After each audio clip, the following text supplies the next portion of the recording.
dizer qual afeta mais, porque assim, a reforma, o que chamam de reforma, né, que na verdade é um novo código empresarial e não mais o trabalho, altera muitas questões, tanto no direito material quanto no direito processual. Dificulta o acesso à justiça, altera ônus de prova, altera a questão da execução trabalhista, isso para falar da parte processual. E na parte do direito material, permite acordo individual para a realização de 12 horas de trabalho, com supressão de intervalo, permite fracionamento de férias, retira vários direitos, dificulta o exercício de outros tantos, por exemplo, a equiparação salarial, aumenta os requisitos para equiparação salarial.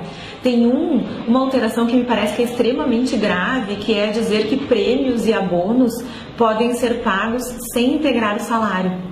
Porque aí tu pensa assim, a maioria das pessoas hoje recebe por produção. E se esse pagamento por produção não for considerado remuneração, não vai integrar férias, 13º, FGTS, não vai agregar a remuneração, então pode ser retirado a qualquer tempo.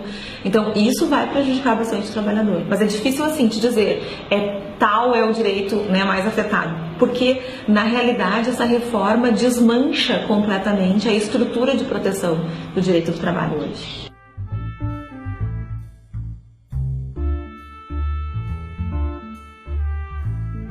Eu acho que esse é um raciocínio que é muito fácil de ser feito, inclusive, pelo trabalhador, porque, veja só, a reforma admite a possibilidade de jornada de 12 horas, admite banco de horas com realização de horas extras para além do banco de horas, admite supressão de intervalo, admite fracionamento de férias. Então, é só a gente pensar.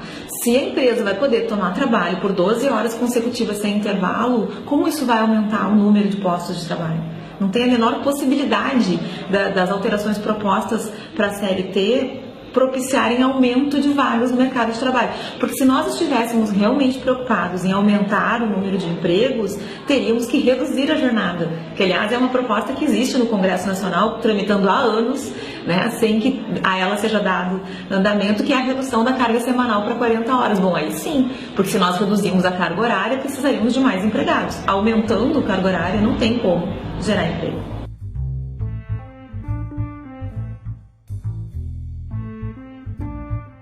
Enfraquece, porque assim, historicamente a gente sabe, né, o trabalhador não consegue sentar e negociar com o patrão. A gente fica imaginando assim, uma empresa de 200 empregados, aí o trabalhador vai lá e vai dizer, não, eu não quero fazer hora extra semana que vem, eu quero que a minha remuneração seja de determinado jeito, eu quero que meu horário de trabalho seja tal. Não há a menor condição, por duas questões. Primeiro, porque ele não tem força de negociação, porque ele só tem a força de trabalho dele para colocar à disposição, e quem detém capital e meios de produção é o empregador.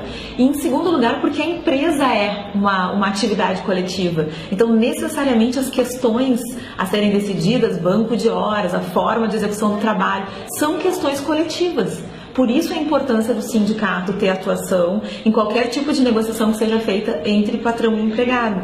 O que faz a reforma? Em vários momentos autoriza que o empregado sozinho negocie com o empregador. Isso vai retirar o poder de negociação do empregado, sem dúvida nenhuma. Ainda cria, que é uma outra coisa que me parece bem grave, a possibilidade de eleger um representante para empresas com mais de 200 empregados, elegerem um representante dos empregados no local de trabalho, e esse representante, que pode não ser sindicalizado, poderá negociar em nome dos trabalhadores. Então é muito evidente a fragilização que se propõe também ao próprio movimento sindical.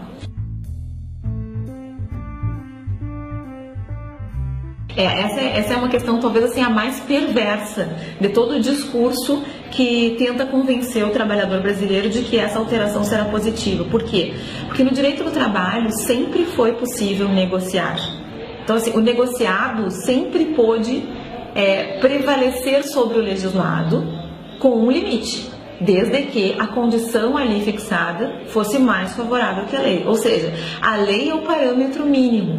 O que a Constituição estabelece é o mínimo de direitos. O próprio caput do artigo 7º da Constituição vai dizer lá, esses são os direitos dos trabalhadores, além de outros que visem a melhoria da sua condição social. E isso nem é novidade da Constituição de 88, já tinha em constituições anteriores.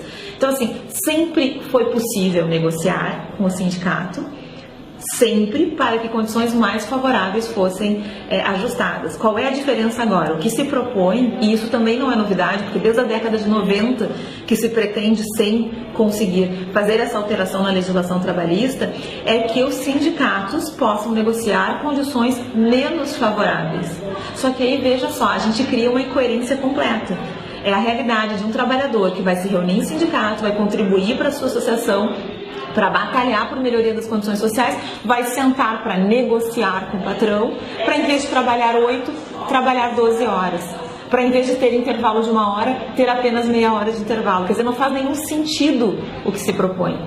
E é evidente que se está jogando aqui com uma fragilidade, né, das próprias entidades sindicais.